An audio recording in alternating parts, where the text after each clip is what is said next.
نکاح کے وقت دولہا سے 3 بار قبول کروایا جاتا ہے، جبکہ ایک بار بھی اگر دولہا قبول کہہ دے تو نکاح منعقد ہو جاتا ہے۔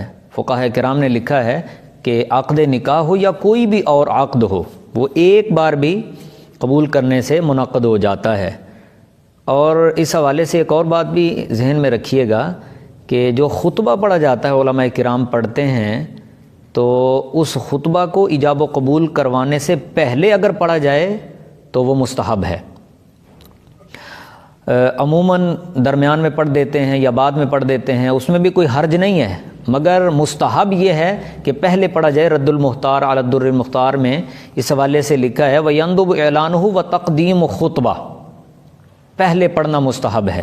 اور خطبے عیدین کے ہوں یا جمعہ کے ہوں تو کھڑے ہو کر ان کو پڑھنا افضل ہے، اس سے آواز دور تک بھی جاتی ہے اور لوگوں کی توجہ بھی میسر آ جاتی ہے۔ ہمارے چینل کو سبسکرائب کریں، بیل آئیکن پہ بھی کلک کریں تاکہ آپ روزانہ اچھی ویڈیوز دیکھیں، اور ویڈیو کو لائک کر کے بتائیں کہ آپ ہمارے چینل کو پسند کرتے ہیں۔